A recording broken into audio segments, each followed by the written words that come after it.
karuan. Bagian gini. Aku mangan ranjala kowe, sing ngopeni aku utuk kowe. Urusana uripmu dewe.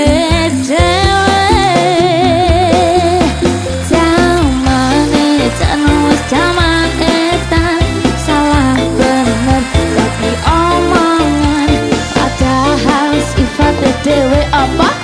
Urung mesti bener ya nan. Kok iso ngurusi aku ya?